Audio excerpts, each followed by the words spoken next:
Honduras no solo es un país, es una pregunta abierta, es una herida que no termina de cerrar. Es el lugar donde la riqueza se amontona en pocas manos, mientras el hambre se reparte entre las mayorías. En 1946, mientras el poder se organizaba arriba, abajo, en medio del polvo y el lodo, llegaron unos hombres sin títulos de conquista. No traían promesas de progreso, traían algo más incómodo, una forma distinta de vivir. Para ser mi profeta de las naciones, yo te escogí. Irás donde te envíe y lo que te mande proclamarás. Se trata de los sacerdotes de la Compañía de Jesús, conocidos como los jesuitas. Esta crónica de fe y barro cobra voz en el relato del sacerdote jesuita Valentín Menéndez. Nosotros vinimos llamados por Monseñor Turcios cuando esto dependía de la archidiócesis de Tegucigalpa y apenas había aquí clero. Y los primeros vinieron los sacerdotes gringos, el año 46, y luego yo a partir del año 69 llegaron algunos refuerzos de España. Se instalaron donde casi nadie quería quedarse, en los departamentos de Lloro y Colón. Territorios donde el Estado era un fantasma y la dignidad una batalla diaria que los indígenas y las familias campesinas libraban entre la soledad y el abandono. Como bien lo dice el sacerdote jesuita Jesús Ariego de la parroquia San Ignacio de Loyola del Progreso Lloro, ellos no buscaban el centro, sino la periferia. Monseñor Turcios fue a visitar al Papa y le pidió oficialmente que los jesuitas vinieran por dos tareas, por dos misiones. La primera, los indígenas, que entonces llamaban jijicaques o itolupanes, trabajar con los indígenas. Y la segunda razón era trabajar en las zonas bananeras, que entonces eran bastantes, ¿verdad? Sobre todo Olanchito y El Progreso, ¿verdad? Donde estaba la United Fruit, ¿verdad? Decían que venían a servir, pero en un país de la injusticia, servir no es ayudar, servir es tomar partido. Lo llamaron la opción preferencial por los pobres, pero no es una frase bonita, es una decisión peligrosa. No llegaron solo con rezos, llegaron con preguntas, con organización, con una fe que no cabía en los templos y que terminó desbordándose hacia las montañas, valles y las bananeras. Según Sariego, la sotana se manchó de barro junto a los obreros de la gran huelga de 1954. Allí, donde se luchaba por la creación de un código del trabajo y el seguro social, había un jesuita que colaboraba con la clase obrera. De hecho, cuando la gran huelga bananera, estaban jesuitas, tanto en Progreso como en Olanchito, ¿sí? Que ahí cuenta Amaya Amador, en una de sus novelas, cuenta que los padres daban de comer. Él dice que eran capuchinos, no eran capuchinos, eran jesuitas, ¿sí? El padre Moore era el encargado. Entonces primero les daba misa, una oración, y luego les daba de comer, porque muchos de los huelguistas eran de aquí, del Progreso. Organización. Esa palabra que incomoda a los poderosos. Esa palabra que convierte campesinos en sujetos y no en cifras. En el departamento de Colón, la tierra prometida no llegaba. La reforma agraria era un discurso, pero el hambre seguía siendo realidad. Pero en el departamento de Colón, al igual que en el resto del país, la tierra prometida era un espejismo. La reforma agraria se quedaba atrapada en los discursos de la capital hondureña, mientras en el campo el hambre seguía siendo la única realidad tangible.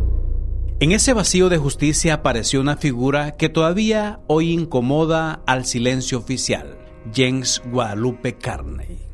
Para el Estado, un objetivo, para los humildes, un profeta. Carney no fue un visitante, fue una semilla que terminó desaparecida por las fuerzas del Estado aquel 16 de septiembre de 1983. El sacerdote jesuita Juan José Colato lo definió con una claridad brutal. Guadalupe Carney dejó de ser el gringo para transformarse en el sacerdote de los nadies. A partir de mediados de los años 70, el padre Guadalupe se convirtió en el cura de los campesinos, en el guía, en el acompañante, en el director espiritual, el gran motivador. Acompañar, caminar, arriesgar, no son palabras, son actos de presencia.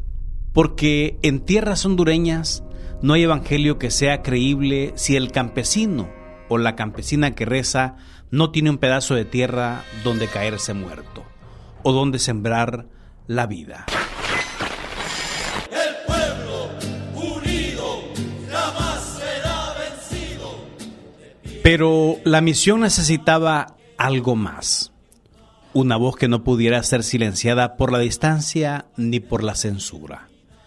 Y así, iniciando la década de los 70, años de muchos cambios y luchas campesinas, justo en ese tiempo, Radio Progreso pasó a manos de los jesuitas. Y más tarde, el 80, nace el equipo de reflexión, investigación y comunicación ERIC de la Compañía de Jesús. El brazo pensante que le puso datos al dolor y análisis a la esperanza. Como dice el padre Sariego, no se trataba de caridad ciega, sino de una fe con los ojos bien abiertos. Fue la creación del ERIC y su posterior vinculación con la radio, que esto ha sido un tipo de obra muy diferente de las que teníamos, que eran casi todas parroquias, ¿verdad? Entonces esto ha dado una dimensión al trabajo mucho más ilustrada, más preparada, más conocedora de la realidad, y también ha extendido, ha difundido pues la reflexión que se hace aquí a otros sectores de iglesia y de la sociedad.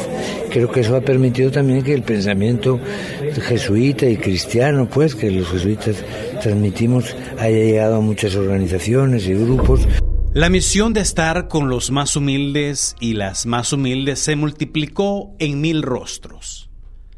Se siente en el Teatro La Fragua, donde el arte sacude el alma.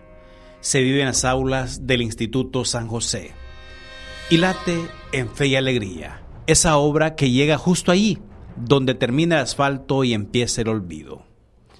Mirna Deras, quien ha entregado 15 años a Fe y Alegría Honduras, nos explica el corazón de esta labor. En Fundación Fe y Alegría acompañamos a niños, jóvenes y adultos de muy escasos recursos y de lugares donde, como decía nuestro fundador, el padre José María Velas, donde termina el asfalto, ahí es donde comienza Fe y Alegría, que además de eso necesitan de amor, necesitan de cariño, de cuidado, de protección y de una enseñanza de calidad. Pero esta misión no se detiene. Desde las parroquias del Progreso, del municipio de Yoro y de Tocó a Colón, los jesuitas sostienen hoy las trincheras de una paz activa. Una paz que no es silencio ni brazos cruzados, sino trabajo constante y compromiso vivo.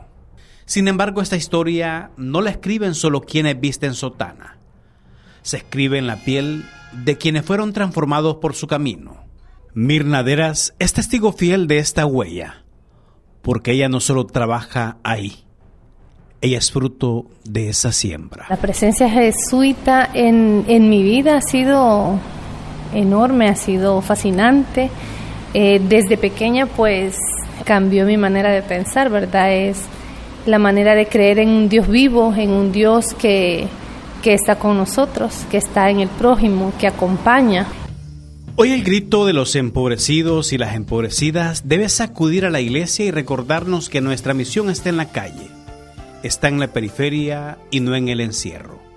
Como Jesús, estamos llamados a la opción preferencial por los más humildes para recuperar el rumbo. No temas arriesgarte, porque contigo yo estaré. No temas anunciarme, porque en tu boca yo hablaré. A la iglesia y a la Compañía de Jesús les queda esa tarea urgente: que los sectores empobrecidos y vulnerables sean los protagonistas y nos enseñen el camino del reino. Tengo que gritar, tengo que arriesgar, ay de mí si no lo hago. ¿Cómo escapar de ti? ¿Cómo no hablar si tu voz suena?